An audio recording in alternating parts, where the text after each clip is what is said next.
Hello, everyone. You're listening to TruthCat Radio at truthcatradio.com. The current time is 8 o'clock p.m.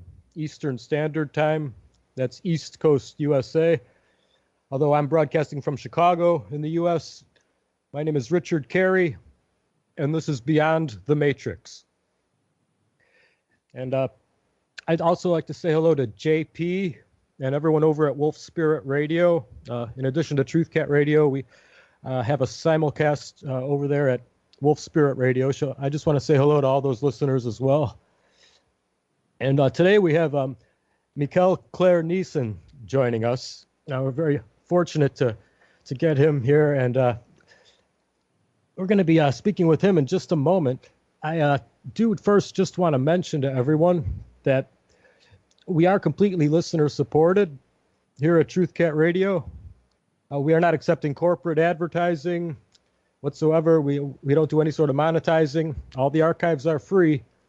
But with that being said, if you can, please help out and support our station. You know, we're 100% listener supported here, and it really sometimes comes down to, a few of those extra, last minute donations to just help keep everything well paid. We're always trying to upgrade, have a lot of great information and guests. We're always trying to adding a lot of new great hosts and shows.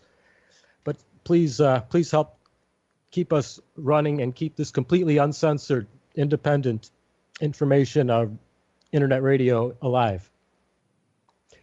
And we accept PayPal on our support page on our website, www.truthcatradio.com. A lot of people like PayPal. So please help out with the contribution.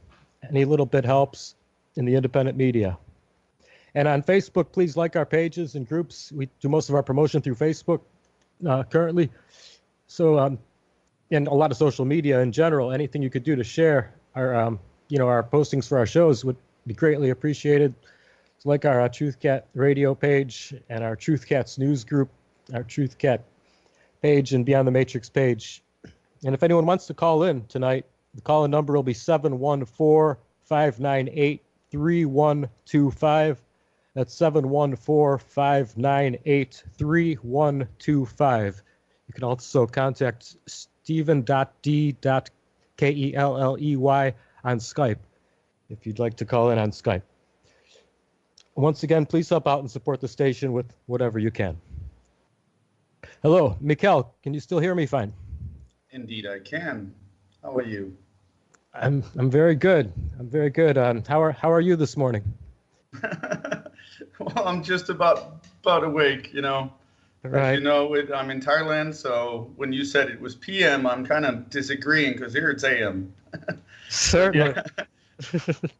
I'm not usually up at this moment. But it's 7 a.m. here, and I'm on my second cup of coffee, and I'm trying to, I'm hoping for the best. So I really appreciate it. I know I originally reached out to you last summer, when I was still getting this show just up and running, as someone I definitely wanted to have on, when I was added to the station. And we had a lot of issues, a lot of things came up in both our lives, but we finally made it happen. At least I'm in Chicago, so I'm 12 hours behind you, so it's 7 p.m. and you're 7 a.m. But I'm glad we could make this happen. Indeed, we did it finally. Yes. And I really love your book. By the way, I've been reading through it quite a bit. This past week and a half, 2 weeks or so leading up to this interview.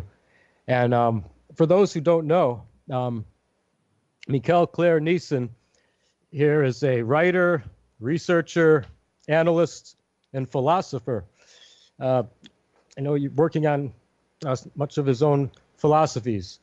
Originally from Denmark, he has traveled and worked for many years abroad and currently is living in Thailand.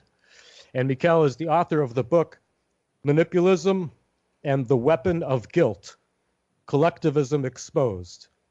So, this is a very important topic, very close to everything that I, believe in as well, Mikkel. And I feel like you're a very kindred soul on the other side of the globe, both both in Europe and now in Thailand. Isn't it funny that we do, and we also had a prior talk that we kind of find people that connect with our, ideals, and eventually, I think as people who are libertarian or anarchistic or in the spectrum of individualism, you kind of, I think I mentioned, I don't know if I mentioned this to you earlier, but it's like when I speak to people such as yourself, I oftentimes, make a little joke, which is it's like speaking to a door, because I don't have to, say nothing. The opinion is the same, because the key elements of our ideals derive from the same element, which is personal freedom, and in the end you end up with the same opinions on most aspects of our approaches towards anything. So yes, anarchy would be, I guess, a way to describe the one extreme, as you would agree, of the spectrum, as far as just the ultimate amount of freedom, that could be granted to everyone. But you do point out a very interesting observation, which I agree with, that, a lot of aspects of this book, well, the way I'd put it is, are kind of tools for the choir. To some extent, we're preaching to the choir. Your book is amazing. I mean, don't get me wrong. I agree with a lot of these beliefs and ways of analyzing things, but you put it in such a concise way, where you do so much research in connecting everything, both in philosophy and politics, in a way that I don't think has been done quite as completely by anyone else that I've encountered. And, I think it's just really a great way of, connecting everything, as opposed to just focusing on one topic or another. I mean, they really are all related. And collectivists, you mentioned, won't really read it, giving it a fair shot, So I mean, it's kind of more for us to identify and to work past the system, perhaps, the ones who are kind of already, in the same boat, so to speak, like preaching to the choir to some extent, because, well, you mentioned that others will read it. It'll be hard to convert them, right? They'll always be looking for.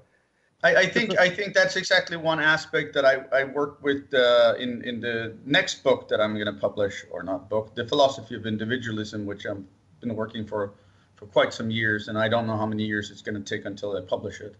But I don't believe that you can convert anyone. Only they themselves can convert themselves. The more you try to push anyone, you can plant the seed. That's it, and let the tree grow. But if you push anyone, I work with the concept known as reactance. In psychological terms, reactance is any force creates equal counterforce. So if you try to push someone who's not ready, you will only have a counterforce and reach nowhere with it. So, with my work, and this is one thing that is important, a lot of people really don't understand why I give away my work for free. And the fact is, you can actually go on to manipulism.com, just download the ebook for free.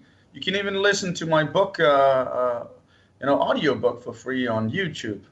And I did so because I wanted it to be completely freely available. This was not about making money in any whatsoever way. In fact, I've spent about $11,000 or $12,000, and about 6 years of research. So it's an extreme amount of money that has been spent, and time on trying to provide something where you can really fight this. And when you're saying that my work is thorough, it was that in early years I realized that if I took psychology and had an opinion, one thing is having an opinion, but if you can back up an opinion proving or predicting behavior, then there's no dispute.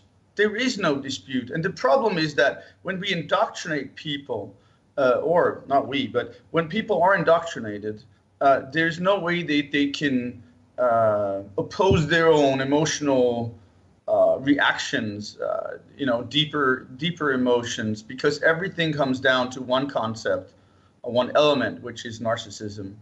And the more narcissistic a human being is, the more predictable they are. You just have to know narcissism in order to understand where to pick and how to push the right buttons, and eventually you're gonna see the true face, behind that person. So yeah, it was to go deep. I wanted to go deep with my work. I always found psychology exceptionally unique. I always found the idea of trying to research oneself, going inward, rather than just walking around, having opinions about everything. It becomes powerful work. And to this day, I mean, almost 4 years after publishing my book, there's yet to be one single person that can point out anything except, Mikkel, you're an idiot. And I usually take that as a compliment from people, because I know they don't have any argument against my work. I mean, still to this day, there are none. So, I mean, of course, little spelling mistakes were corrected and so forth, but otherwise than that, no one. But it does take an open soul. It really does take an open human being to read my work. It's deep. I find people, I do have fans that have written my book 5, 6, 7 times and write me occasionally like, this is the 6th time I'm reading your book and I'm still learning. So, I mean, it's deep, and I don't think I think it's too deep for the average person. You got to have, right. an objective mind. You got to be really open and be able to, it is kind of, but there's basically nothing in there that I cannot, I cannot help people online and so forth. I do have a few people around that have a harsh time, and I try to help them best I can, and I try to give them little, paragraphs from the book that so they can predict behaviors of bad people around them, and so they don't have to associate and kind of get the ability to let go. Not all people are in the how can you say? Not all people are able to just back off and leave family behind or this kind of thing, and are subject to severe narcissistic behaviors. So I try to help them that way. Well, yeah, there can be a lot of conflicts with family members regarding social differences and political differences that get woven into it so much these days. What I like about your book is that, I mean, it connects so brilliantly. Just the ways that people might not fully realize, like the way cultural Marxism, manipulism, narcissism, the way all these concepts are, explained and related to one another for a person. Now you and I think we could both agree that there really is a conspiracy of Marxism that is, been related to, well, I don't know, something called collectivism and really globalism as well, to some extent. But this conspiracy of Marxism, I mean, I think this has a lot to do with your motive for writing the book, as a counterforce. But you mentioned Denmark, how much you've been able to get insight from having lived in such an extreme place as that, and then past to present, traveling abroad, influence from living in Thailand, and your philosophies. So could you speak to the listeners about that whole process? Well, I mean, the process in the sense of getting to a point where you have a revelation, sort of. It took me many years. I mean, I always sought away from my country. I was in deep love with America from very early age. I don't know what it was, but I was just attracted to America. And I grew up with a mom that was a far left winger. I mean, just about a communist, voting for the farthest left wing political party in my country. And I would have to say to people that I think the absolute best form of education you can ever give yourself is traveling. is absolutely the best form of education you can get. Because, of course, there are people that don't travel abroad and never will compare anything, such as most people in my country. They travel abroad and they go out and they try to pick little elements of everything bad in a country, and they go back and say, point fingers so they can feel better about themselves.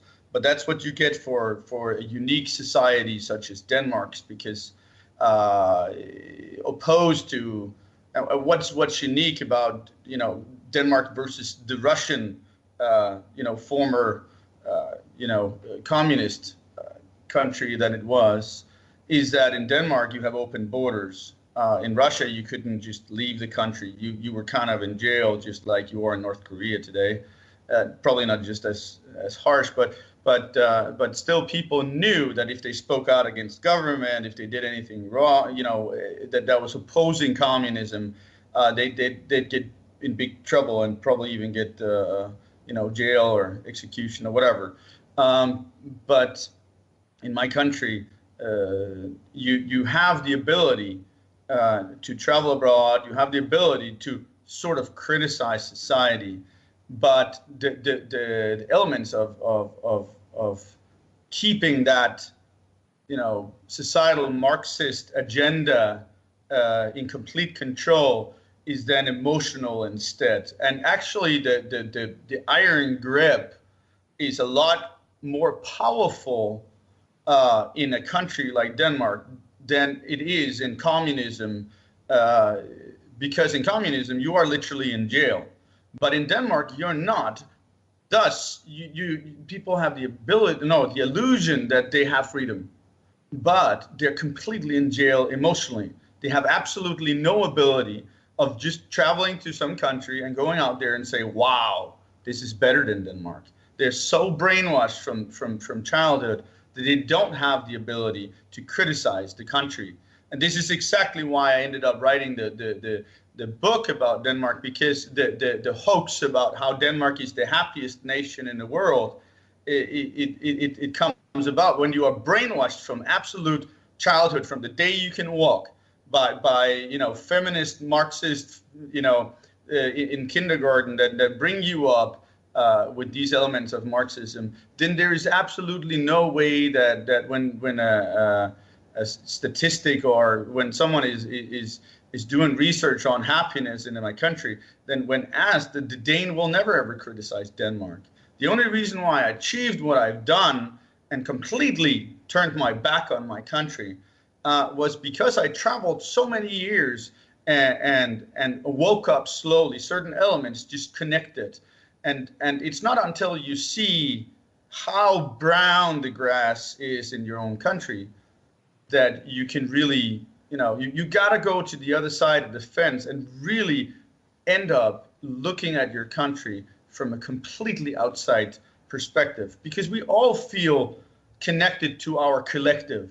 There's no way that we don't, it's just a natural element to be part of the tribe, if one can say so. But no, yeah, it was about the fact that I traveled abroad many years. I started traveling abroad when I was about 17 years old, and I went to Spain, and the unique thing was that in my country I was just a nobody, man. Everyone had this constant need to debase and denigrate each other, and including me, of course. And I couldn't do anything. I wasn't anything, and I was told constantly I wasn't anything. And to anyone with psychological, experience, being told on a constant basis that you shouldn't think that you're anything unique or special, or don't try to stand out and so forth, it's completely, it's very depriving for the ego. We can get into that a little later if you want, and I can try to explain what manipulism really is, and how it controls this control system, controls the people completely, and how Marxism creates a community of self-policing people that have, that are probably the sickest, most brainwashed human, if even human, man. No, but I've gotten to a point where I think Right. that there's something. I mean, a lot of people in psychology kind of refers to narcissists as people from Mars, because they don't have a clue. And the only reason why it works is because there are so many of them, and they stick with each other, just like any other community. So you have the constant affirmation, adulation and attention, in the group, within the group, so it can thrive. But alone, these people are as tiny as ants. You barely have to look at them before they feel squashed. But they feel strong in the group because they're exceptionally weak. One can compare it to the children that stand in the schoolyard bullying the single kid kind of thing. And I usually say that the five kids bullying the one kid, those five kids are the really good example of weak kids, where there's one person within this group that is like the boss of things. And this is the you could go in and say it's the Obama, and it's just a smaller scale kind of, try to explain it that sense. But yeah, I mean, my country is very unique, and it's not something that just happened over days. It took many years, a lot of research, connecting the dots. I mean, what really happened was that I met a lady in my country. I fell in love with the Australian woman, and after years of living in Spain and living in America, I was told that we had this syndrome in my country. It's called the Yenta law, but it's kind of just a name. But it is a mentality that is very old-fashioned. And I was told from childhood that this Yenta law was a unique Scandinavian thing. And then after many years of traveling to Spain, meeting people and working with people from East Europe, and having lived in America, and suddenly going to Australia, suddenly I had something to compare to. Not only did I go to Australia and found out that their mentality was just as depriving, it was very similar behavior, not to the extreme that you have in Denmark, but very similar. And in Australia, or in any English-speaking country, usually that syndrome is called tall puppy syndrome. And we're not talking about a dog here, a little puppy. We're talking about the puppy flower. And it's a syndrome which refers to that any flower that grows above the rest is supposed to be cut down.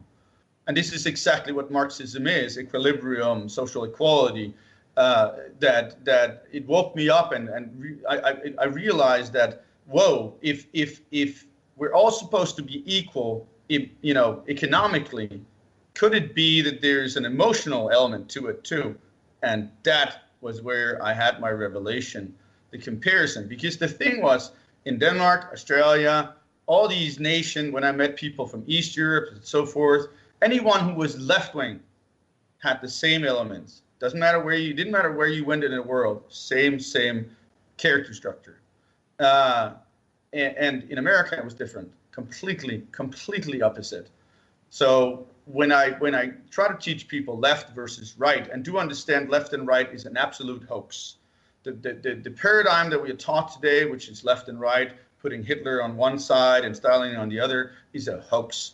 There's no such thing. It's again this Marxist conspiracy behind it that kind of thrives, because this paradigm is flawed, completely flawed.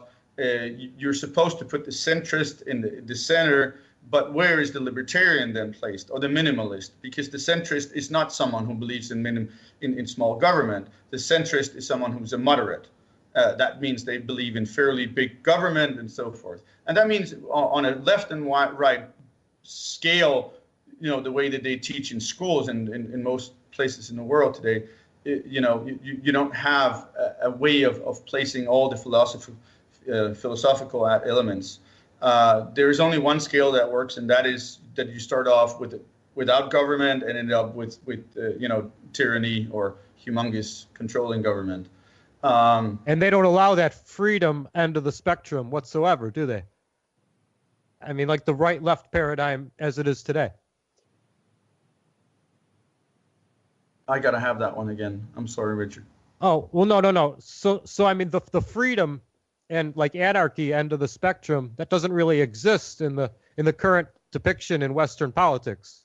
Is part of what you're saying then, right? Actually, it does. The unique thing that the paradigm that are taught in most schools, which comes from Europe, and if you go on Wikipedia, you would see that that's the current paradigm that they try to teach you. It also allows, it actually allows someone to call themselves a communist anarchist or anarcho-communist, which is an absolute hoax, because the elements of a real anarchist would be someone who absolutely believed in personal freedom, but anarcho-communists do not believe in personal freedom. They might not believe in government, but they still believe that they have the right to dictate someone else their life. And that has nothing to do. That has nothing to do with free ideals. Like when you talk about social liberalism, where there's no true connection to true liberalism in the social liberalism. But Americans might not understand. If you could explain social liberalism a bit better, for the American audience. Social liberalism. I mean, I would say it's a way of obscuring, in other words, which is left-wing, socialistic, Marxist aspects of things. They're not liberals. Not. I mean, I do meet people that kind of the centrist, where you have the elements of someone who, you might jump from the libertarian and jump to conservatives, and then reach the liberal political party, where you kind of have the swing voter and so forth, and have people that believe that you should have the right to have a gun and so forth, and find little elements. But it's kind of funny. I mean, I think what's confusing about the Liberal Party in America is that you are gonna, because you only have two major political parties, you have a major political party which is completely mixed with certain elements, where you do find a few. I have met someone who was liberal and was exceptionally libertarian in many aspects, but believed in little here and there. So they kind of pick and choose, if you understand what I mean. But social liberalism, it's a joke. Yeah, I mentioned it in a book too, because how is it that you can be liberal at some point and believe in personal freedom and small government, at least a classical liberalism in that sense, and then suddenly jump to believing that government should take care of you? I mean, it's not two things you can have. I also met people that are stupid enough to believe that there is something called social libertarianism. I mean, it's the same thing, sort of, but it's just how, oh, I have an idea. Cool. It sounds great. It's not like people don't go deep in these elements and try to figure out if it's even plausible. They just hear something that sounds great, and then they just, go with the flow. There's no second thought to it, and that's the big problem we have when people go in, and when people come from my country and they practice, they preach, on their little holidays. They go to the traveling around in the summer in America, and they preach in the hostels. I don't know if most people, if they know what a hostel is, but a hotel what young people go traveling, backpackers places. And they, I used to be one of them. I used to be one of these guys that came to America and practiced and preached socialism like it was a religion. How great doesn't this sound when you're 17 years old and the government has basically taken care of you, from the day you were born? I mean, there's nothing I could say about my country that was bad. It wasn't until I woke up and realized and fell in love with psychology about 15 years ago. I think it was about 2001 that I really started researching narcissism. it wasn't until I had a comparison and went into the most emotional spectrum that I really woke up, because suddenly there was a new truth behind it. It wasn't all this money things, because of course people are content. I mean, there's no dispute that Danish people are exceptionally content, but there's a different story to the happiness when you talk about happiness, because they are not happy. They're some of the most miserable souls you will ever meet if you go in and look at them. One thing that really woke me up was that I remember living in the States and waking up in the morning and, you know, going down to the bus stop and meeting a person that I absolutely never met before, and just, morning to you, how are you doing? And eventually you stand there and have a conversation with someone completely, you know, a stranger. But that wouldn't happen in my country. I promise you. If you said good morning, or even, you know, greeted someone in my country at a bus stop, they'd look at you like you were a sack of shit. They would fall dead, get a heart attack, because these people suffer from such exceptional levels of anxiety from the constant denigration, the constant debasing and severe inferiority complex that these people suffer from. I mean, when this is a form of, there are a lot of words we could use for it, but I mean, the social liberalism, collectivism, but I mean, there's a original kind of association you mentioned a lot with collectivism and nationalism, and it seems like the trend is getting pushed more toward globalism. You know, I mean, like they want to talk down more, you know, your pride to your nation state, because of this push toward a one world kind of a focus with the cultural Marxism. But I mean, I don't know if everyone really sees how much, you know, well, I mean, the far left has now been gradually gaining more power in America, taking a lot of the same trends of Denmark and these other Scandinavian countries where the agenda is already much more progressed. But I mean, especially like in California, but also just in the corporate media, you know, I mean, the far left has become the middle ground as far as what they want you to perceive as reality, you know, and all the corporate media money is behind this sort of thinking now.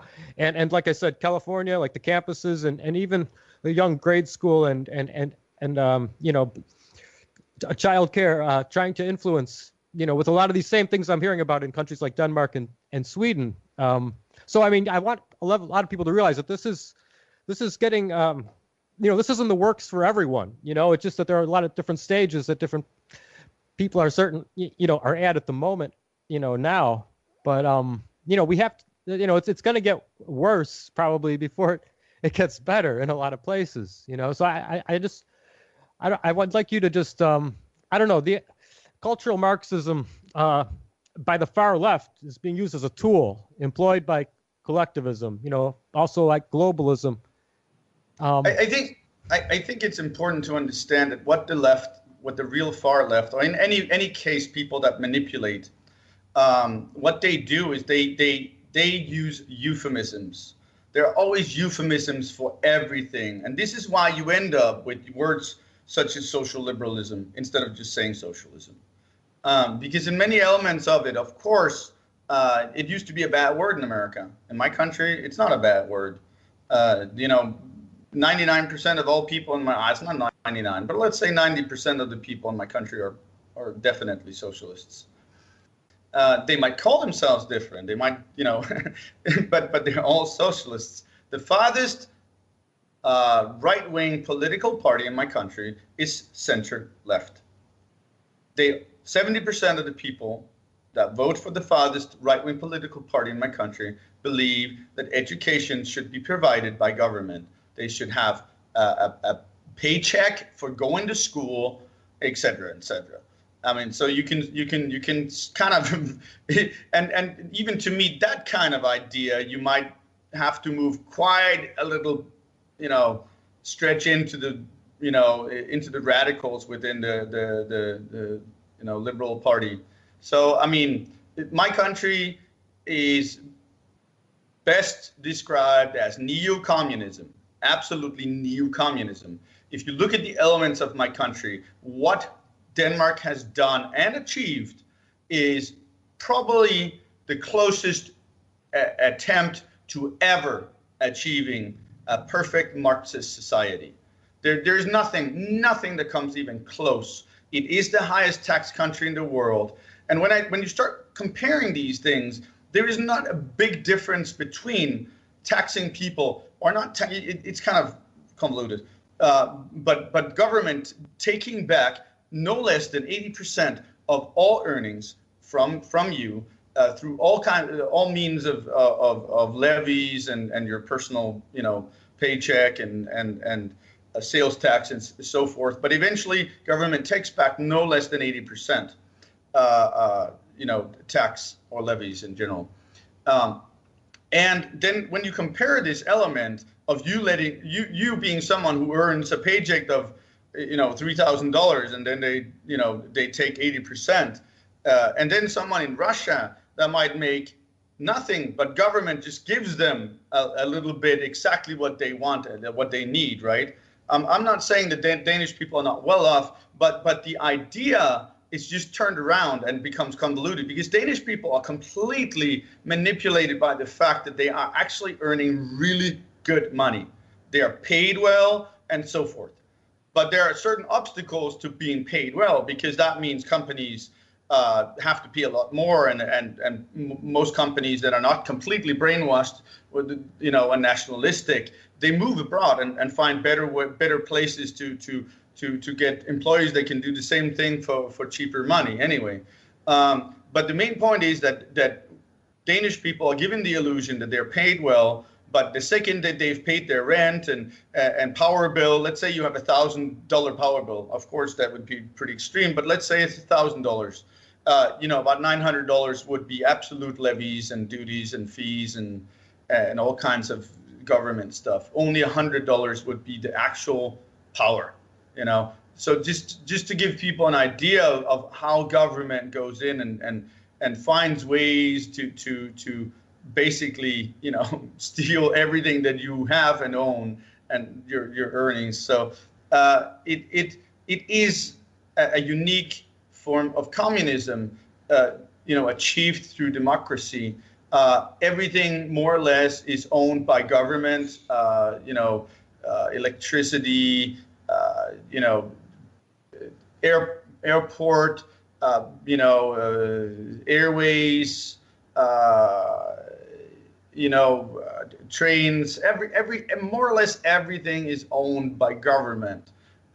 It's only recently that Goldman Sachs ended up getting a chance to go in and buy a percentage. I think they bought 50% or maybe 49%, I remember, of the biggest electricity company in Denmark, which is owned by the government of Denmark.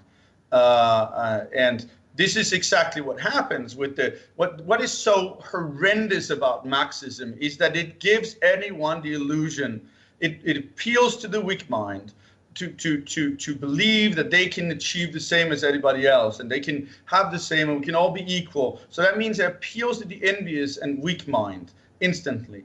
The joke is just that eventually, when everything crashes, when you look at Russia and any country in the world that has been subject to these the left, is that when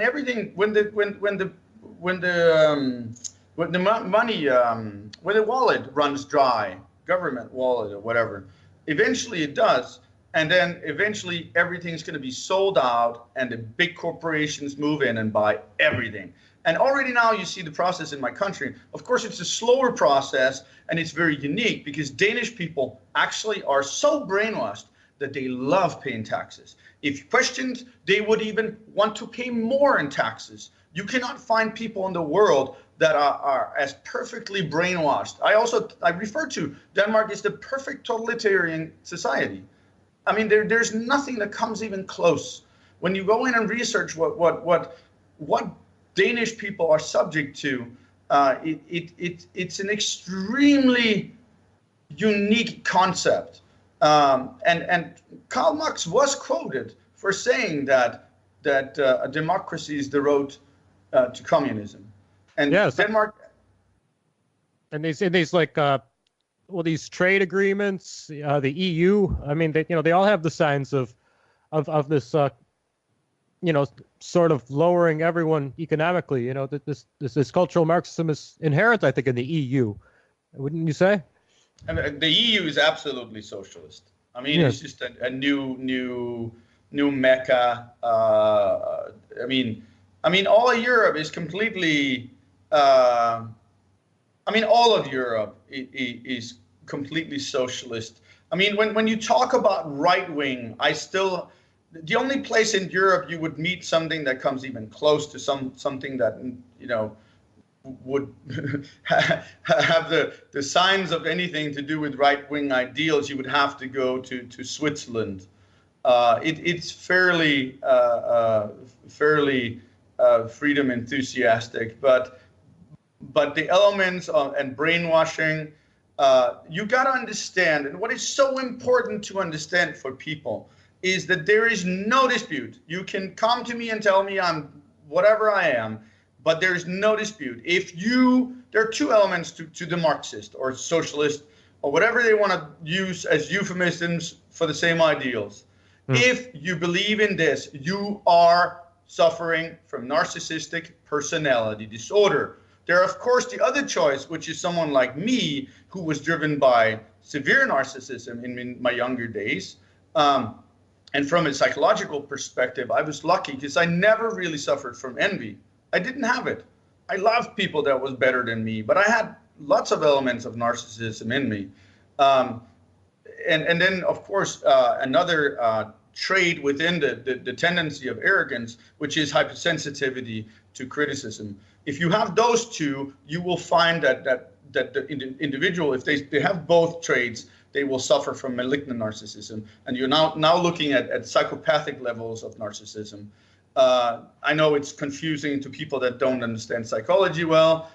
Psychopathic does not mean you're a psychopath, just to make one thing clear. It means you're driven by severe levels of narcissism, and there's a malignancy to it, which is the type of person that will denigrate people and call them names and so forth. It's really high levels. But I never suffered from those, which meant that I also think traveling away from my country, I kind of, I was given the chance to, rise or what do you call it, get a better level of self-esteem, because every time I went back to my country, I usually describe it best I can as imagine that every time I went to America, I would feel like a tire that was being filled with air, and within 2 or 3 months I felt adrenalized and happy and so forth, because I'm around people that are encouraging and don't denigrate you. But you went back to Denmark, and within 3 months you felt like drinking yourself to death and taking antidepressants. Hey, you mentioned a lot about the antidepressants being overprescribed, the suicide rate, and dense populations, just how all these factors relate? They do relate. I must be honest, and I usually tell that to most people that interview me, I never, ever really wanted to use statistics. I don't like them. I only did so because the book was using Denmark as an example, and I wanted to prove that the idea of Denmark being the happiest country in the world is this is exactly where you can go in and talk about conspiracy full on, because it's a hoax. They do not consider, when they do these happy, what do you call these, happy statistics or whatever they are, you can find these things, and they're made by a British, university. But they don't bring any of these elements into context. They don't bring in the elements of into context, which is that in Denmark, from birth, the first thing that you are brainwashed not to do is ever criticize society in whatever aspect.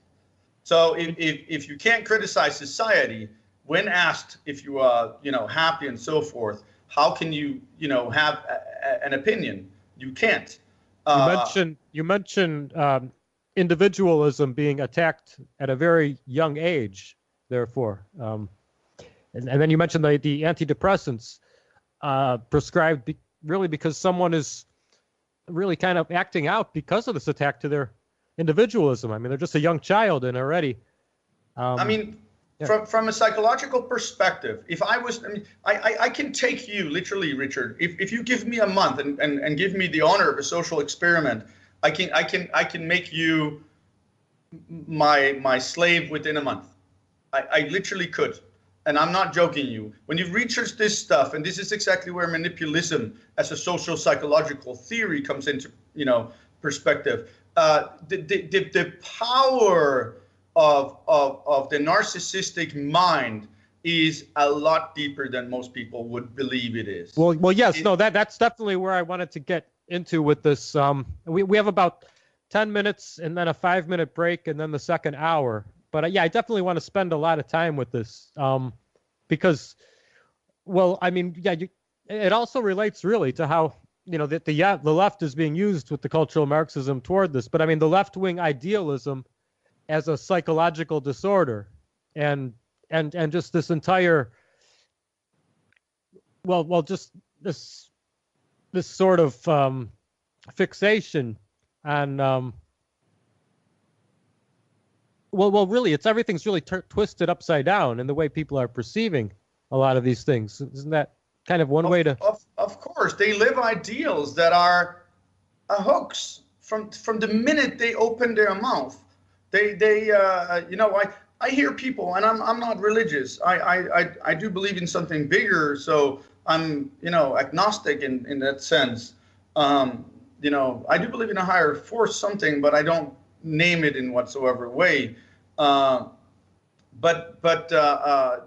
from a philosophical perspective, first of all, I don't believe Marxism is a philosophy. It's theories simply. There's no philosophy here. I believe philosophy can be described by something that you can criticize. If you cannot criticize it, it's not a philosophy. It's a doctrine. So, but it's important to understand that these ideals are, how to say that they're I don't know how to describe this actually. They're well, they're not really achievable, right? I mean, for one thing, they're never going to be achievable. This is a concept from a conspiracy-wise, elements of things. I believe deeply that, and then again, I don't know if I do, but that someone came up with this, and after psychology was started to flourish, big minds found out that this is powerful stuff. But because you basically create a person where you take their weaknesses and make them destroy everything in their path, which is society and everybody else. And eventually when everything crashes, the big guy who they exactly are talking against, the capitalist, the bad guy and the rich guy, he wins. I mean, it's a rich people's game. The only people that gain from socialism in the end are the big corporations. Because for every single time that these theories are implemented in a society, I mean, I think I don't remember who it was that said that socialism has a failure so blatant it's horrendous. It will never be achieved, and I can actually tell you why what I identified. Of course, there are lots of elements to this. But the main core idea, or not idea, the main core reason that socialism will never, ever, ever work is because we are inherently selfish. And the problem is, and this is exactly where we could get back on track, so I kind of remember what I wanted to explain. The problem with the socialists is they create an illusion that they're good people from going in and dividing money to other people, so everyone is well off.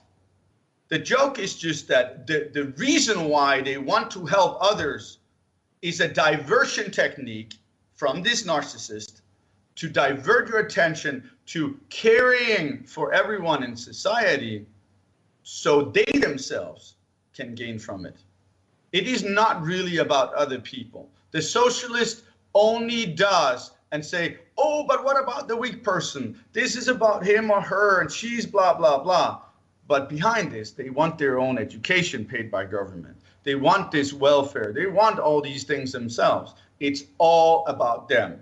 It's all about themselves. These people are ultra selfish. Ultra. They're as far away from altruistic in any aspect. You can't find any altruistic aspect in Marxism whatsoever. I mean, and they're dumb. What is so unique about my country is that if you go into the education system and look at these people, they're not educated. They sit like little happy sheeps, and if they're told something, they just believe it. Right there. There's nothing, no question about it. You mentioned how you could turn someone into a slave, and it makes me think also of the military breaking someone down before they build them up. You read that part in my book, yes, indeed. Yeah. Well, no. I mean, yeah, I was aware of these principles in places like the military, but yeah, the left and the cultural Marxist supporters don't realize that they've been broken down the same way, and I think a lot of people out there could appreciate you explaining that a little more, because people who wouldn't be able to see it but would want to get out of that.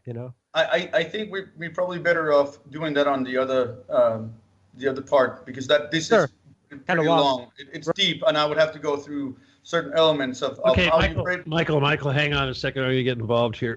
I want to hear more about the narcissistic issues. That sounds very interesting. But one other thing, when we look at the Bolshevists, and you look at the foundation of the Bolshevists in Lithuania long ago, you see that it's primarily Jewish, it's primarily Zionist, and on top of that, if you look at the demographic across the board, it's intellectuals, it's wealthy people, it's unemployed, and it's labor. So, but it's primarily intelligentsia and unemployed people and a certain amount of labor, and yet at the same time they only represent 2% of the overall society, that particular demographic. Yeah, I know, but I think the main problem is that most people don't dare to speak out in this aspect.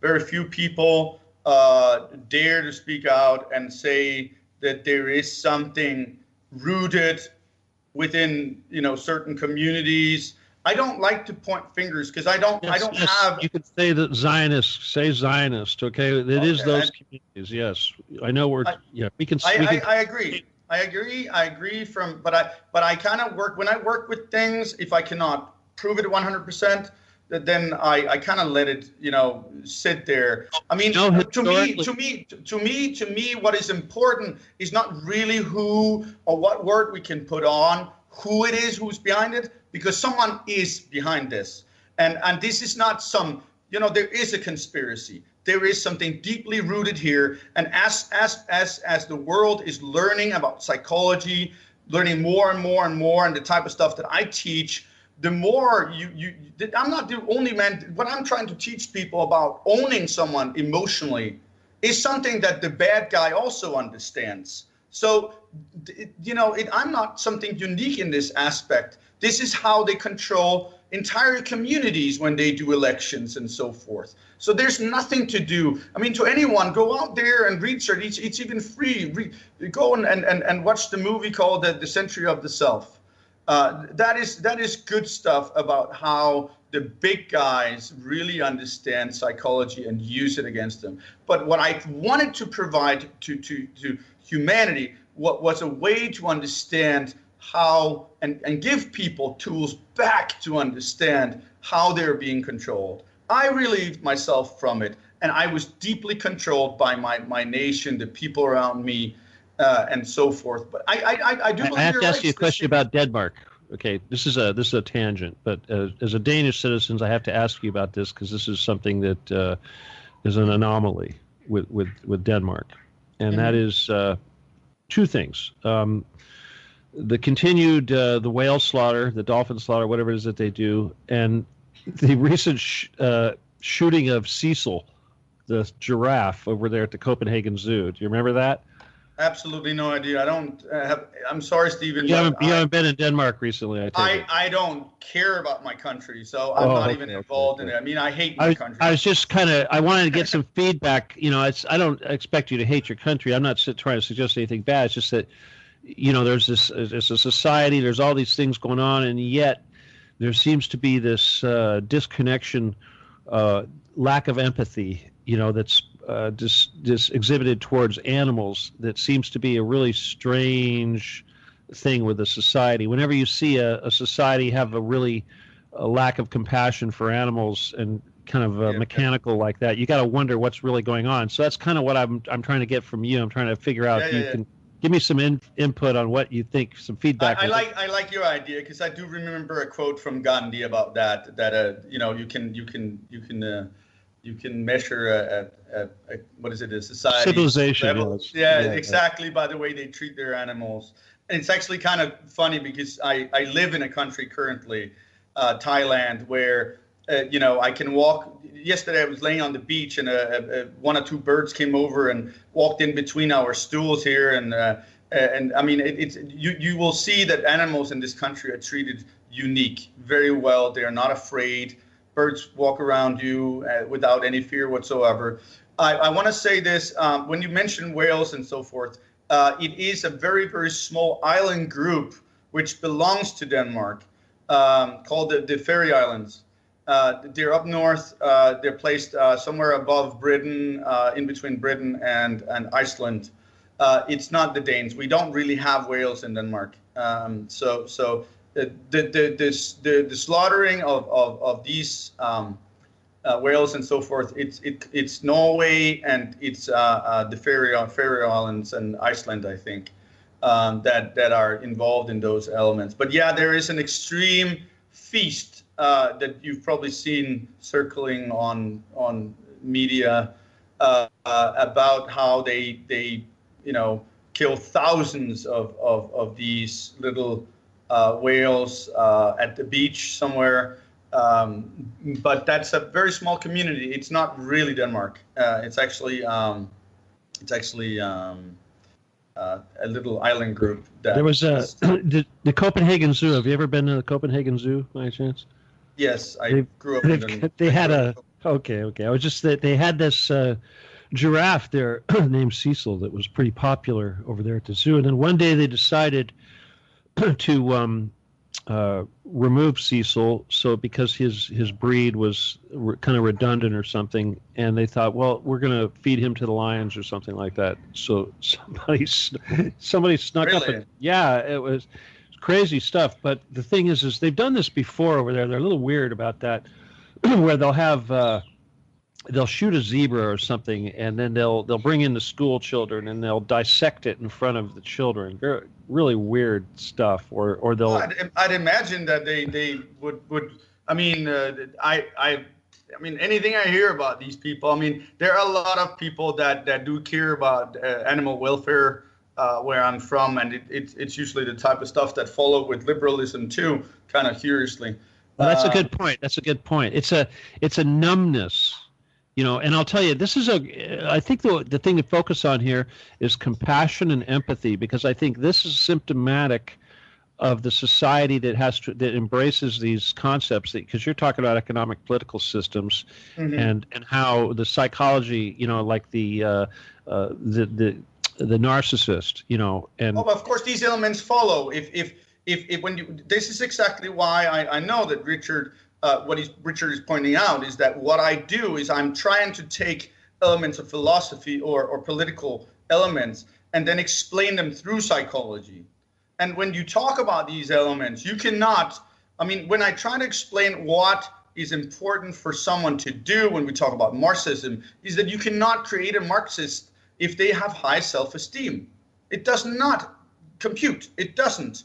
Because if you have high self-esteem, you become independent and you break loose of the community. And this is exactly where this extreme form of collective, which Marxism is, where, I mean, collectivists or Marxists or communists and socialists, so forth, they are like an ant farm. You're a worker or you're a soldier, or you're a worker, or you're a soldier. That is exactly what it is. There's nothing else to it. There is no independence within it. They might create the illusion that there is, and especially in a community like my own, because it's democratic. So it's fed to these people that they are free, but they're completely in jail emotionally, and even traveling abroad, the country has complete control over these people. All they do is promote, everything good about Denmark, but there's nothing. All right, but let me ask you this. Let me expand on that. Okay, the key word that you just brought up here is emotionally. So, as a whole, because, this is fascinating to me. So as a society, if we wanted to look at that one particular society as a microcosm and as a reflection of its political system, is it producing emotionally immature citizens? Absolutely. Can you expand on that? Well, let me say, it's actually kind of curious that you mentioned this, because this is exactly what I'm working with within the philosophy of individualism. Did you need a quick break, Stephen? Before? No, this is too important, man. We'll get to it. Okay. Okay. Go ahead. Go. I got his attention, don't I? I don't want to interrupt him. Don't worry. I think it's important when we do a comparison on this. I usually looked at my child, and let's say I bought a pizza at night, and I get myself cut it out, and I get myself a bigger piece. And my little daughter, 5 years old, looks at me and says, you get more, like this envious kind of, exactly, right? But I'm looking at her, and I'm like, but, maybe you should understand that I'm bigger than you. And I'm older than you. I need more food than you, and so forth. But this 5-year-old child has to be learned this process of understanding that we are different, and so forth. And the funny thing is that when you look at this aspect of childish behavior, envious behavior, and so forth, these traits are completely childish. They're the dark side of the human being. They're the side that will make it better, humanity if people are brought up emotionally to a higher level of emotions. Well, there's one more aspect though that's important, and I want. Hold on, Stephen. Right. Hold on. But what I wanted to compare it to was the Marxist. The same traits are there when we talk about the pizza dividing. That they don't understand yours and mine. It's not like I can sit down with my child and they want this doll that the other daughter or the other girl has, and eventually a good parent would of course teach their children to learn to cope and work with these emotions. But this is what the Marxist never learns. Okay, well, this is a good segue though. Let me just say this, because what I want to get to is where the capitalism comes in, and where you get the possession, and where everybody wants to have the good stuff and better product, and you get this very consumerist, capitalist, consumerist greed thing going on. And it seems to segue exactly what you're talking about, where everything's equal, and then you go beyond that. I want equal, I want more, I want my share to be better. Mm-hmm. And everyone becomes shallow. That's the typical thing. One thing I identified through the years of research is that the lesser content you find yourself, the more the easier you are to be the one that is doing this compulsive shopping in the supermarket and so forth.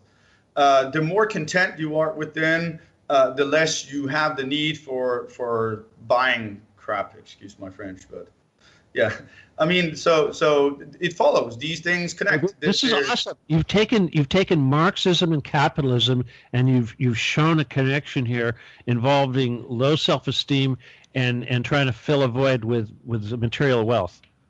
Oh yeah, absolutely. I mean, I also lived it. I've had money. I've done well, and I've had sofa that was expensive. I've had things. I've lived in luxury apartments and had the high life already. I tried it, and I found in my early years, and this is many years ago, but I found that this happiness does not come. But I was also someone who was in search of that truth, trying to find out if it was really what I sought, but it wasn't. What you seek is emotional contentment, rather than a nice sofa. Of course, it's great to have a nice sofa, but it's not important. What is important is to find yourself. And there is a connection, as you're saying yourself. I believe deeply in absolute free market. I do. So I'm an anarcho-capitalist in any aspect.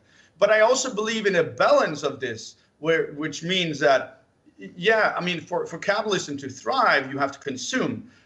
But there's a limit to buying, little made in China things that you know looks good, but because a little thing can fly that you see a man trying to sell you in the street, whatever. I mean, there are so many elements of what if we are going to thrive on this planet, we need to find a balance in this element. And the problem is that most people that work with capitalism currently, I think we seem to forget that without capitalism, we will not have green energy. We will not have all these elements because it takes a lot of research and a lot of big money in order to invest in projects that currently create a better solution for the elements of driving our cars and so forth future-wise. So capitalism is good. But the elements of low esteem consumerism, which makes us buy stuff we don't really need just because we want it, those elements, as you mentioned earlier, are deeply, deeply connected. I mean, there are many things that when my philosophy comes up where I do try to propose ways of that I do believe. I have two things I will tell you that are crazy. One is I believe I can remove the teenager from within the child completely within this philosophy.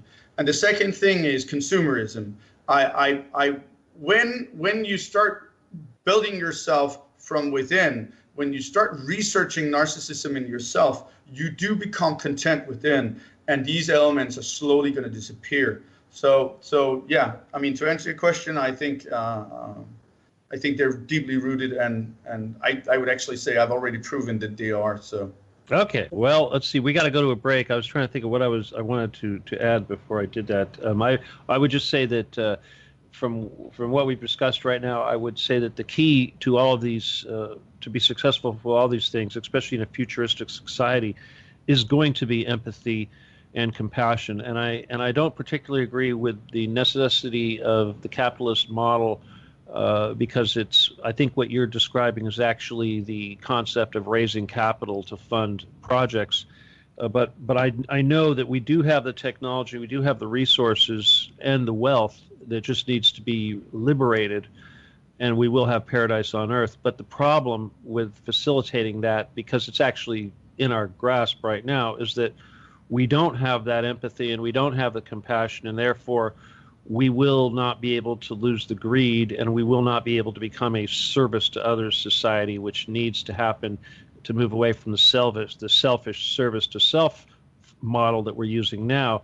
When we can do that, then we can achieve these wonderful paradise things. And I personally believe from wealth, when you measure your wealth in how much you give to others, I think that when even from the standpoint of a sovereign nation, if the United States was to actually release the actual wealth and the actual technology that we have available, I think there would be no hunger, there would be no suffering, and we could have paradise on earth. But unfortunately, that energy is being hoarded because of greed. Well, the problem with the elements of human nature is that the core reason for me to try to become a millionaire is greed, and these elements needs to be there in order to generate the wealth.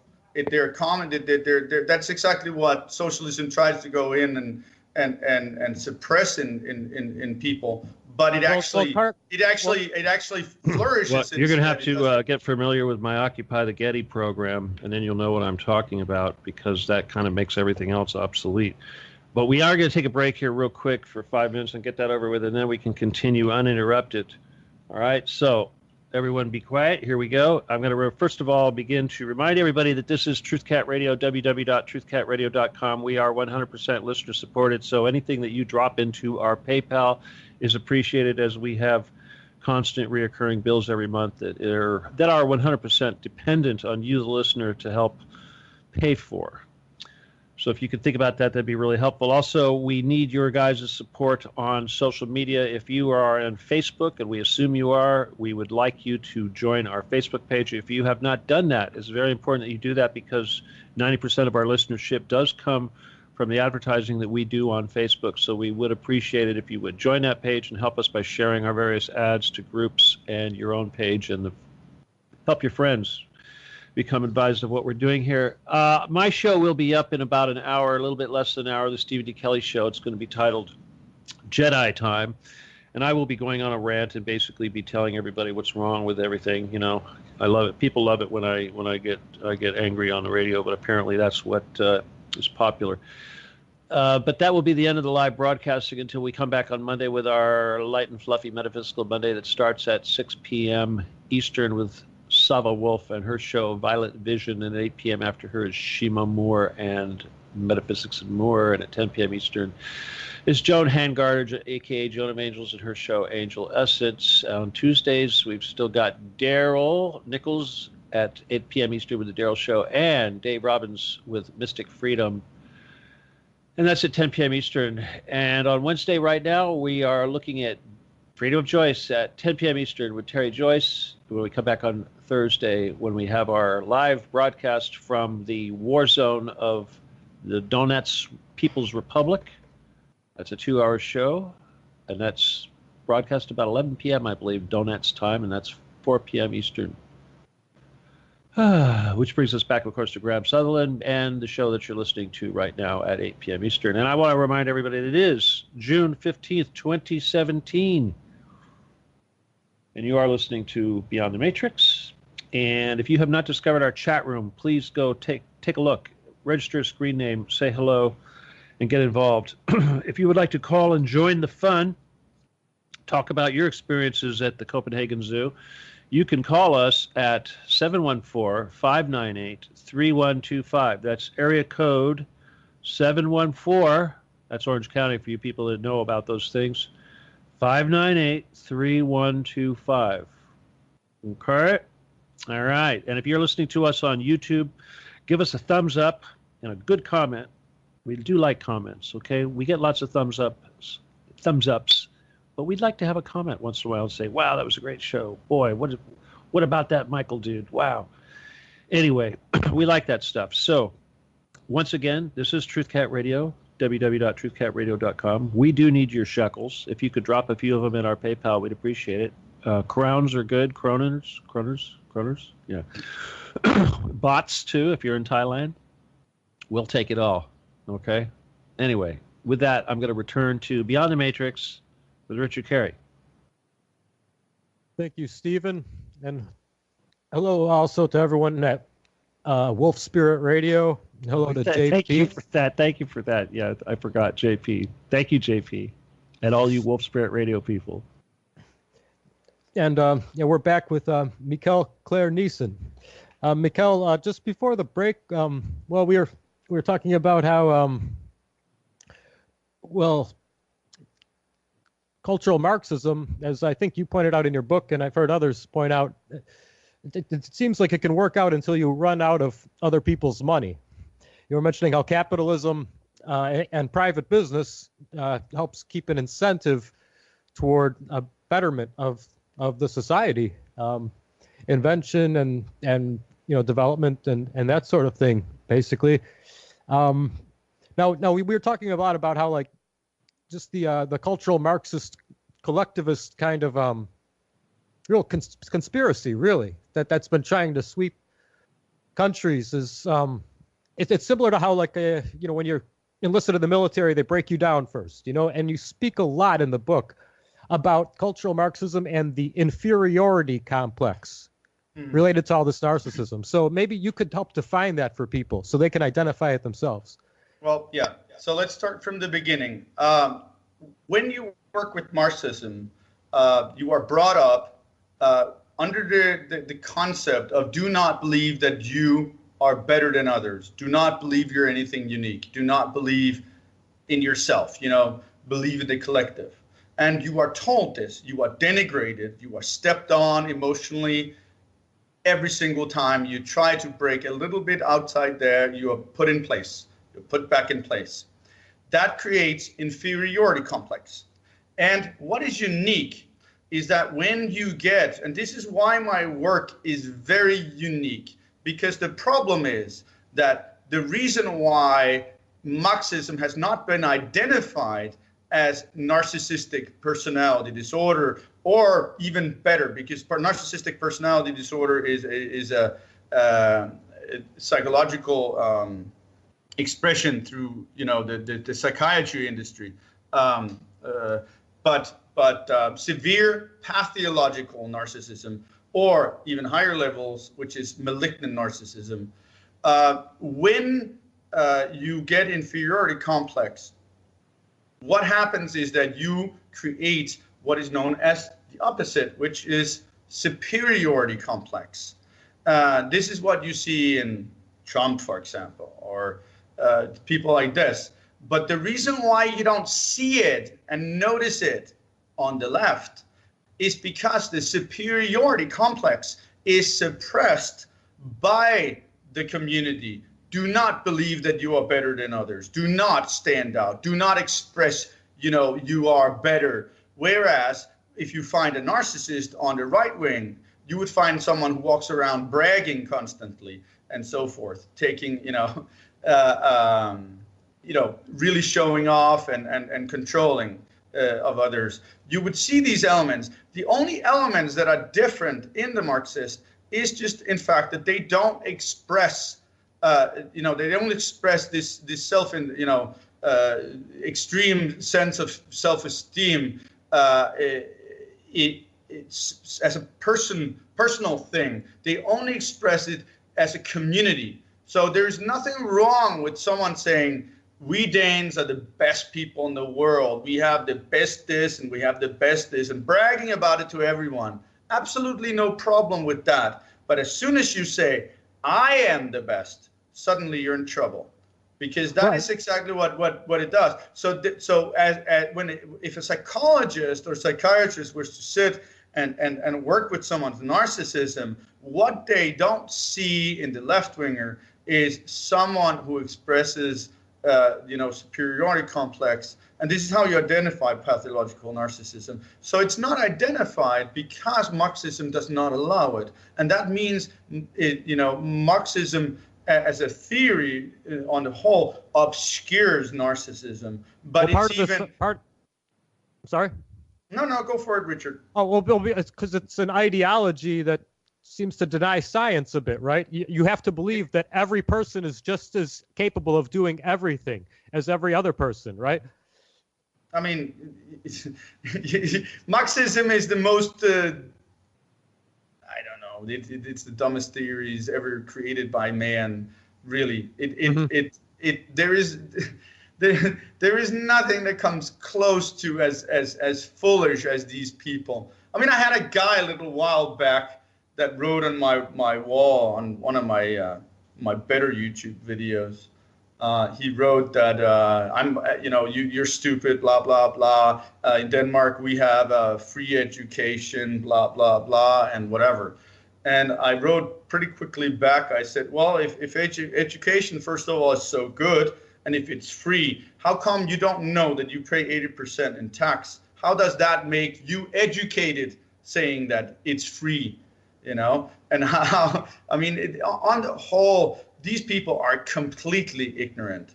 You mentioned that this kind of society is programmed to debase and discourage others. There's like you describe it as a malignant self-love, rather than something that's genuine. And these bad boundaries relate a lot to this, right? Oh yeah. When we talk about bad boundaries, we're now talking about the elements of where people can empathy and so forth, and then the ability to distinct yourself from others. And this is where there is, when you look at the boundaries of a community like Denmark's, there are no boundaries whatsoever. And this is where you can go in and talk about narcissism. It's very easy to identify that there are no boundaries. in these people, and there is no major empathy whatsoever. These people just they quack like the other quacker. There is no independence whatsoever, no personal opinion. I remember so many things about I usually tell people when you've spoken to 3 Danish people, you've spoken to them all. You can literally predict the whole, whole party on the night going to a friend's house or whatever. It's the same thing over and over and over again. There is no uniqueness. I mean, I remember how Danish people walked around. One person came up with the idea that we have a word called hygge, H-I-G-G-Y, and it means to socialize. Yes, there are some elements of it which kind of make certain things unique, but the idea was that no other word exists in any other language like hygge. And if one person is told this, they just believe it. They don't go in and research, okay, maybe it's not true, so forth. And that means it just flourishes, and it goes through the community, and 30 years later you hear the person quacking this idea again. If you tell Marxists something that sounds great, that's it. They'll believe it. They're completely gullible. Because they don't have the empathy to go out and try to figure out if what they're being told is true. It just, anything that sounds great goes. That's it. But it's important. I think, and do understand that it's been a very, very long time since I really went deep. I used to be able to describe every element of my book, but I haven't worked with my book for almost 2 years now.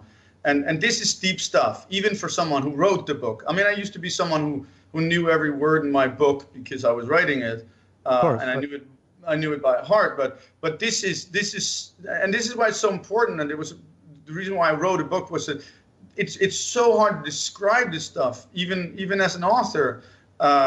Which meant that it was important for me to sit down and write it down, because it was hard for me to get people to really understand the elements of this. Because for every time you want to mention or explain something as deep as trying to explain these Marxist elements and collectivism in general, and how it works and controls the personality of people, you have to explain so many different elements of it. I think back to the theory of manipulism. My book is called Manipulism and the Weapon of Guilt, Collectivism Exposed. The reason why it's called Manipulism and the Weapon of Guilt is because manipulism is a social psychological theory which I can place upon almost any element of denigrating narcissistic control of the human being, from domestic violence to the way you break down the soldier, how Marxists do it, many different elements of how narcissistic people control the more inferior mind. But without manipulism, there is no way you can use guilt to control the mind. It's healthy for a human being to be able to feel guilt when we do wrong. But what socialists do is that they spew what is known as shame dumping. And this is what I just basically renamed or used a euphemism for, which was the weapon of guilt, because they shoot at you with emotional, bullets, you could say. And that's what this guilt thing is. But it doesn't work on the strong mind, because the strong mind will know when to, genuinely feel guilt for something. What is so unique is that the socialist has the ability, and this is what all narcissistic people do, they have this unique ability to convolute anything. such as you're a bad guy because you want to keep your money, but I'm not bad because I want your money, right? The elements of what these people do, manipulation-wise, is I wrote a thing that was never in my book, and I believe it's one of the better quotes, but unfortunately I never put it in my book. It was something that kind of came to mind after I published the book. I mean, I was going to do a sequel to the book, but kind of gave up when I mean, I'm kind of finished with manipulism. I want to publish my philosophy, so that became more important. But I'll read this one. One of the most cunning manipulators, known as the narcissist. Only the most cunning manipulator, known as the narcissist, can truly persuade others to believe that wanting to keep one's hard-earned money is greed, while creating a perfect illusion that it is not greed to extort people via government, theft, and tyranny.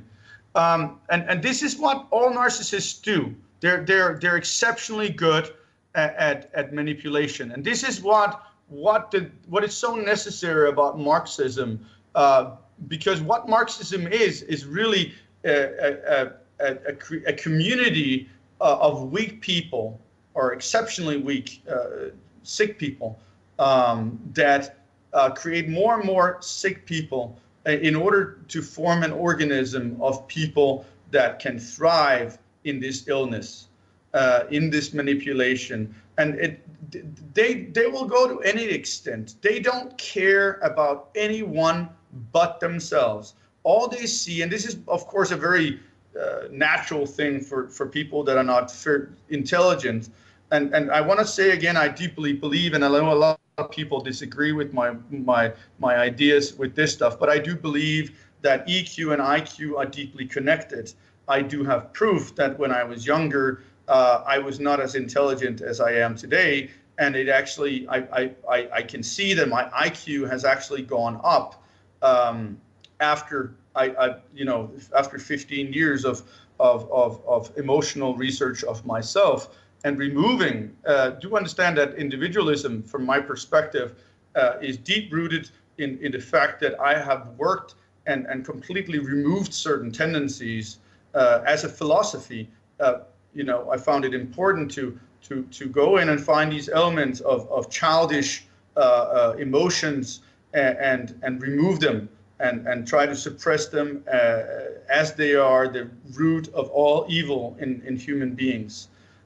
We are born as narcissists, and most of us, Marxism, for example, encourages this to be even stronger, and of course creates the narcissist, in adulthood, someone who is on an emotional level of about a 8-year-old. Probably they might look like adults, but they're not emotionally. They have no control over their emotions. If confronted, and so forth, they will have no way of controlling their emotions and so forth.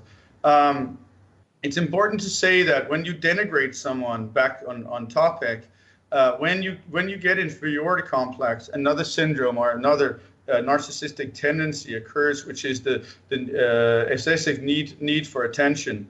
And within that tendency, you find excessive need for attention, adulation, affirmation, and what Marxism really does is it denigrates people, creates inferiority complex, which creates an individual that needs to get approved of others constantly, and that means that the community can control that person completely. Because the individual, such as you, Richard, and myself, who have high self-esteem, cannot be controlled that much, because we do not need that affirmation, attention from others. We can seek that attention from within. And this is how the Marxist community denigrates someone, suppresses your ego, and eventually you're completely controlled because you need others to approve of you. So most people then ultimately give in to that guilt of the bad boundaries. And I mean, one example I see, is the amount of altruism that's really self-destructive, in a lot of this immigration, that's going on to excessive levels, and the amount people are kind of sacrificing, themselves for others, not realizing that everything will be destroyed in their local. Oh yeah, absolutely. I want to say, and we also spoke about that in an earlier time when we just had a little private chat one day, that I am actually personally someone who's in favor of multiculturalism and a worldwide multiculturalism. But the problem is that you cannot do this overnight. You cannot do it in the sense that you do it right now. You cannot just place all these Muslim people in Europe, because they're not there to mingle and respect other cultures. They're there to become the dominant, or to parasite off the system, right? So they already are. Who wouldn't? I mean, isn't it fair, Richard, when you have a big trademark in Denmark that says, come to Denmark and get everything, Mikkel's going to work for you. I mean, most people that come from communities where they're, worse off, if it was me, of course I would seek to Denmark. Of course I would seek to places like these. And what is so unique about it is that when you see people come from all these places like Syria and so forth, and have the right to come and say, listen, I have the need to get some refuge here. But they don't just go to Italy or Greece or where they actually go in. No. Of course they go up to the countries where they can get welfare. Which is not welfare. I usually say that this is exactly, again, where I can bring back on point that what Marxists and all these people do is they're good at using words, euphemisms, and things that sound great. It sounds great. So if I use the term welfare, well, then I'm obscuring that I'm talking about socialism. That's one thing, okay? But the second thing is that to the deprived mind, they don't think about that welfare is not my welfare. What is my welfare if I'm supposed to pay 80% tax? And I don't want to. I do not want to pay tax in whatsoever way. I mean, I can agree to some extent about a 10% sales tax, but that's it. And right. That's even, even from a debate socialistic perspective, a sales tax is progressive. Because if you have a lot of money and you buy something expensive then you would contribute to a small government with 10% of what you just bought something for, whereas someone, if they only have a little bit of money, well, they contribute 10% of little, purchase. So right. If it were the same across the board, even large corporations, then that 10% sales tax, on everything. Yeah. I mean, a 10% sales tax is actually a fair tax. Mm-hmm. It's a fair tax because the rich man is contributing more than the guy that doesn't have a lot of money. And in a sense, I do believe that that's kind of fair. But to also, I have if a sales tax like this becomes too high, I would, unless there are too many tariffs and so forth and restrictions on bringing stuff in, but with sort of open borders, that in that aspect, it would create a balance because government could not put up, taxes too high because you could, go abroad and buy stuff then or order it online or elsewhere. Which would create that balance. I mean, I think that the core to a good society, and I don't really like the word society, but in that aspect, the core to a good society is to make sure the government is starved. That's it. The more you starve government, the more freedom to the people. Right. And now that we're up against ideals that do allow people to vote themselves to your money or use government to stick that gun to your head and say, well, you must pay this and give me that money. I mean, there's a big difference between just making sure that there's some sort of running government versus government believing that they have the right to tell you that you must contribute to someone else's education. That's absolutely, and this is what they call welfare, but that's not welfare. It's an illusion. It's extortion. It has nothing to do with welfare. But what manipulators do, what these manipulists, what they do is they come up with good words that sound great to the deprived mind, and in addition to a large welfare statistics in Denmark. I think you also touched upon that it's a country that has very bloated government, right? A lot of these, leftists will have, cushy government, bureaucratic jobs where they don't really do anything, but, Oh, yeah. scapegoat these large salaries, right? I mean, when you look at it, and this is where I usually say I don't like statistics too much, but when there was an election last time, and I think it was in 2015 or whatever, but I saw a statistic that said that out of 5.5 million people, 1.7 million people worked for government, and only 900 and something thousand people worked for private business. If you start looking at these elements, any person that would understand any form of economics, and I'm absolutely ignorant to any form of math. I am not good at this stuff, but this is logic. I mean, the 80% tax, and they already have a national debt which is extreme. I know it's really horrendous in America too, but when you have 80% already on the rise, and we're not even talking about rich people yet, because rich people pay more than 80%, but there are none. I mean, and the problem with these elements is that when you work with taxation, if you have $1 billion and someone comes and says you must pay so and so much, most people in the world would try to seek elsewhere, find ways to keep their money. I mean, but this is where Marxists would go in and say, no. If I won $1 million in the lottery, of course I would give all my money away. Yeah, I say usually, okay, yeah, that's fine, but at least win the lottery before we have that debate, and let's see what you're doing. Because no, but this is exactly the hypocrisy. They try to date these people. I wrote in my book that only once you can really lie to yourself, convince yourself of your own lies, can you truly persuade others of those lies. And this is exactly what's so convoluted about these people, is that they absolutely believe in their own lies.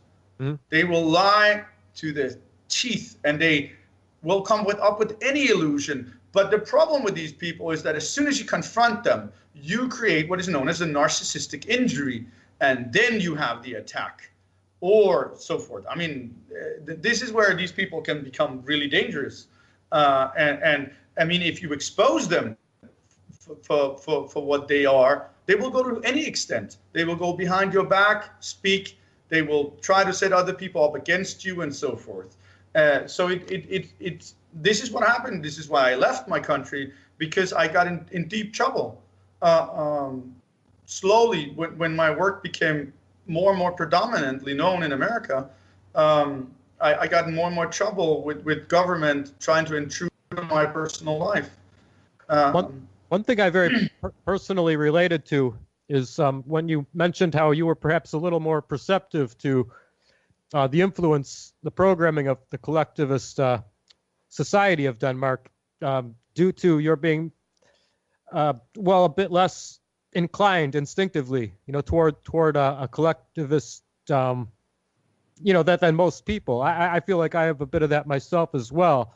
You mentioned it being diagnosed as a mild schizoid disorder, a lack of an interest in social relationships, but if it's interpreted in its extreme. But these signs really, ironically, you point out, only occur around collectivists, right? Yeah, I try to take psychology and also be critical of psychology itself, because the problem is that many of the people that actually sit and diagnose others are completely driven by severe narcissism themselves, have all these elements. There is still no demand that an individual that has the right to diagnose you has gone through and proven to have self-diagnosed.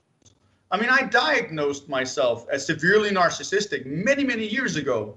I was driven by more than 5 tendencies. I was just lucky that I was not driven by envy and, as I tried to mention earlier, hypersensitivity to criticism, which is an arrogant trait. Those two elements were not rooted in me. And as you mentioned earlier, yes, what is known as schizoid disorder is, I mean, people that feel, people that are deeply empathetic, do not find any we call it, anything good in hanging out with people that make you feel bad. I mean, if you don't have empathy and if you don't have strong emotions and see and feel and know how to, objectively see through the lies and whatever you're listening to, then fine, then you can hang out with these type of people. But if you are someone who is self-critical, positively self-critical, critical of systems and questioning, well, why would you want to hang out with people that are unintellectual? Sorry, I mean, not on intellectually only, IQ-wise, but also emotionally.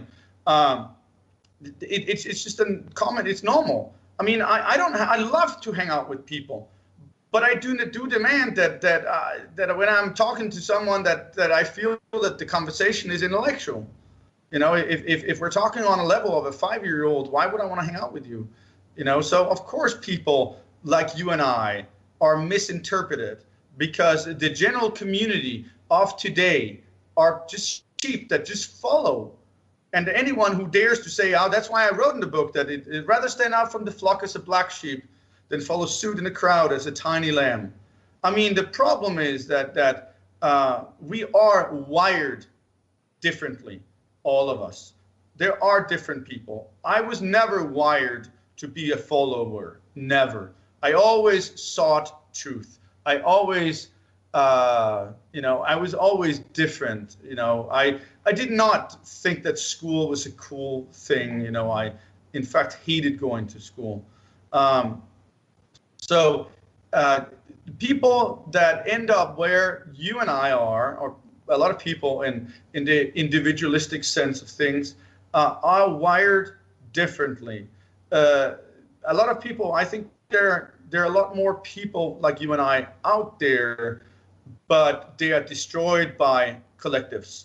They are controlled and destroyed and manipulated to be within these collectives. And I mean, the problem as we have today, and the reason why we keep on doing the same problem, mistakes over and over and over again, small government, a revolution, big government, and so forth, it is because there is no philosophy to back up why the far right wing is actually correct. And this is where I could come into and start talking about boundaries. You cannot find philosophy in the world that has more genuine positive boundaries than the libertarian versus someone who's leaning anarchist or anarchist to some extent, so forth. I mean, when I talk to people, I try to talk to people about trying to have a philosophy where you are objective about what you want. I am an anarchist, Richard, but I do not believe anarchy is a functional philosophy. So just because I am an anarchist does not mean that I believe it. And so I move myself a little to the left, and then I found libertarianism and believe that, at least a small government, if kept, starving, would be the most functioning form of society that human beings could create, because you do need some form of administration. I do not believe in government. I like the word administration better because I'm not, I am my own government. I like how a lot of the, I'm sorry, what were you going to say? No, go for it, Richard. Oh, well, no, I was just going to say that I think a lot of the, descriptions and examples in your book were very interesting. I encourage all the readers, all the listeners out there to read your book. Definitely check out a lot of the statistics you mentioned on just how government controlled Denmark is, but also just a lot of the psychological toll that this sort of society that's so heavily influenced by social liberalism in Denmark, has. I mean, the examples you mentioned of like putting the divider, on the mat at the grocery store in between yours and the next person's, or saying excuse me, and how much people's psychological state when you analyze these things. I think a lot of people out there would be fascinated by your breakdown of yeah, just how much this can really take a psychological toll on people and define the self-loathing they really have. Oh yeah, I mean the funny thing about it is that the elements is that if you and to most people who are listening to this program right now, I don't think you go to the supermarket and in most places in the world, if you put your groceries on the conveyor belt, you might place that little divider for the next customer to be able to place groceries too, but there's a big difference between. See, this is where these things get convoluted, where someone might see this in my country as something that you must do, and you're a bad person if you don't, opposed to someone, it's seen as a kind gesture.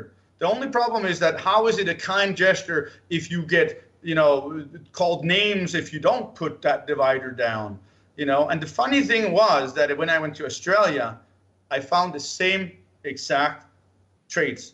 If you don't put the divider down, people would get angry. I saw the same traits, and it's funny how these communities have kind of sort of the same elements. I actually talked to my girlfriend who's Russian about this, and I've had actually the honor of living in Thailand for a year now, studying Russian people and seeing the outcome of how destroyed this community of people are. Now that your friend here mentioned Bolshevik, Russia is a clear example of how you end up with the nation. I mean, I believe Denmark will be this exact way in probably about 30 years. Of course, the process is slower because it's democratic.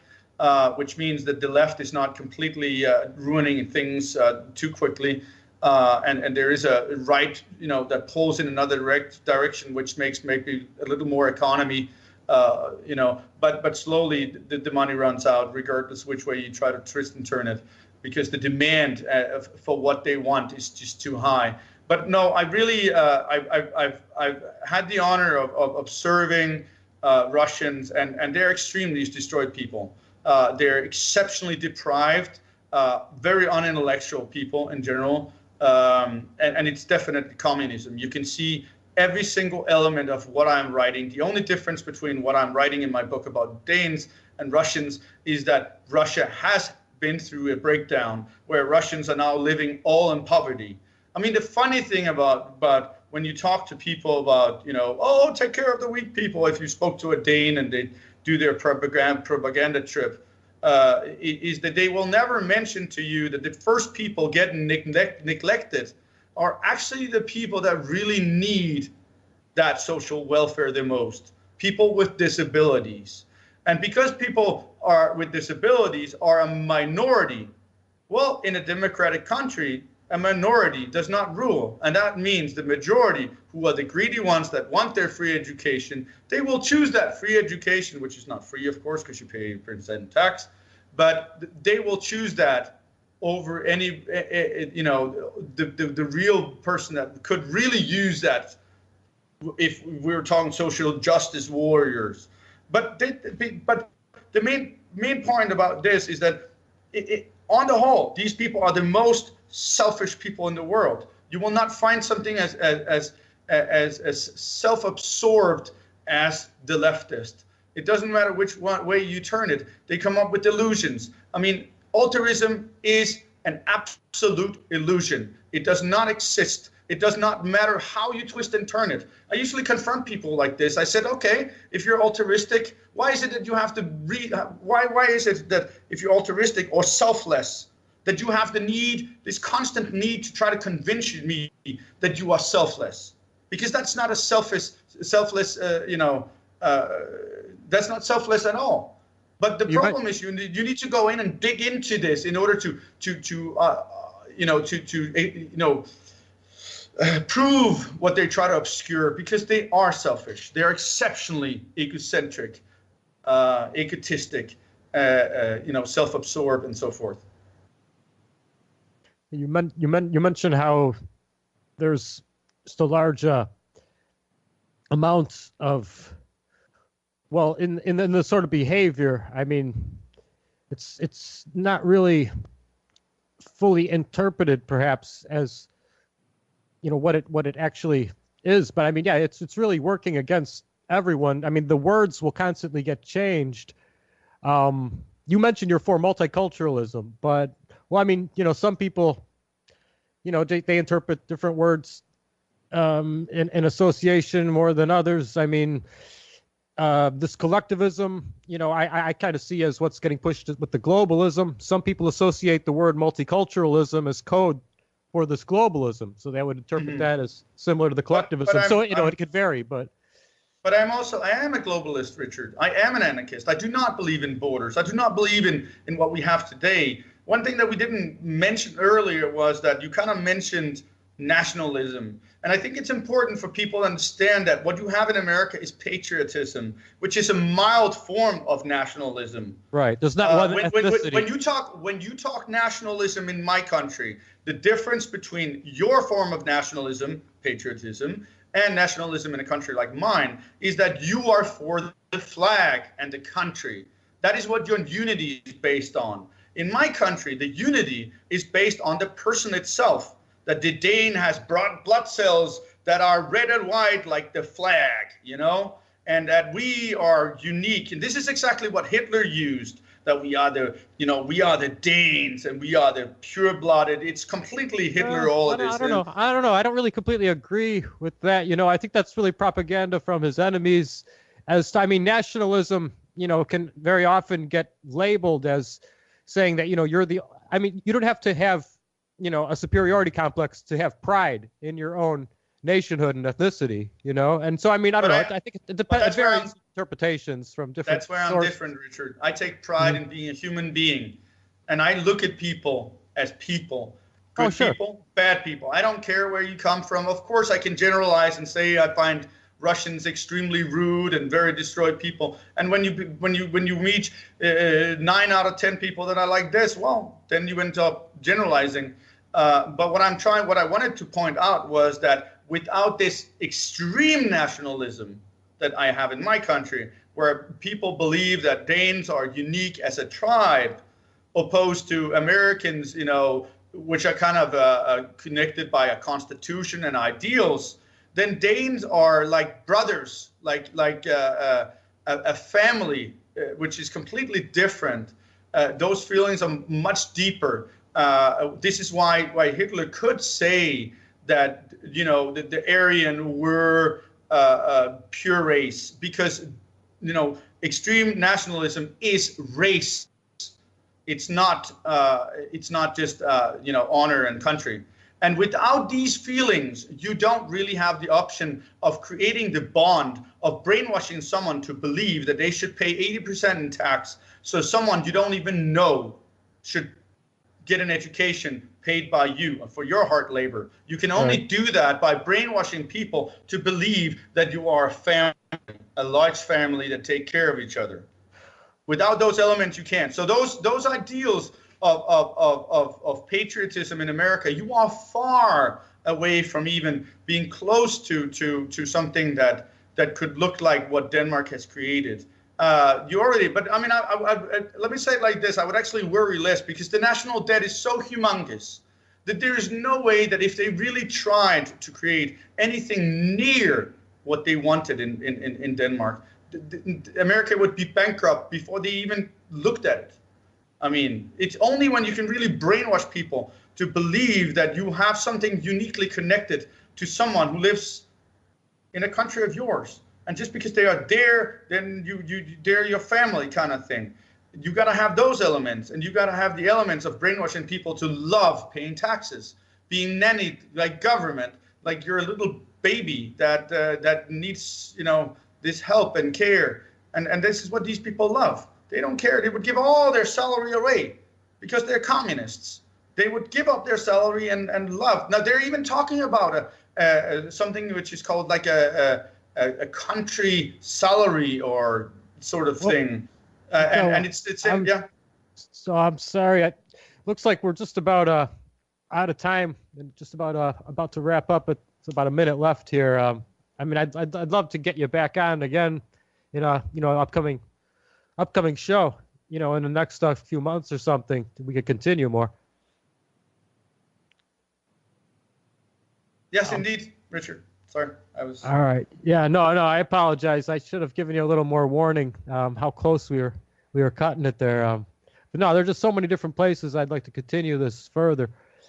Yeah, but, there's no way. I mean, we jump between subjects when you work with it. Yeah. No, but it's just that's normal with an interview. I mean, maybe we could have you back on soon if that's great. I'll keep in touch and maybe we could get you back on. At the end of the summer or something. Yeah, it's been tough getting up this morning, so let's see. All right, we'll put it off a little bit. Yeah, I mean, I do have work, and so I have all your links up. Okay. Sorry? Well, I do have all your links up, and with the YouTube as well for anyone who needs to, find out how to get in touch with, just everything that you've been doing. Your Facebook, your YouTube, your Manipulism website. So yeah, we'll definitely have you back on, and thank you so much for coming on here today. I'm sorry we couldn't have it longer. Yeah, you're welcome, Richard. And to all the listeners out there, I suppose you heard me say that you can download my work for free at manipulism.com. Do so, please. Thank you. All right. Well, thank you for that. And have a great day. It's been an amazing interview. And this has been Beyond the Matrix with Richard Kary. You're listening to Truth Cat Radio at truthcatradio.com. Please help out the station if you can with a donation. Stick around for the Stephen D. Kelly Show. Until next time, transcend the construct. Regards.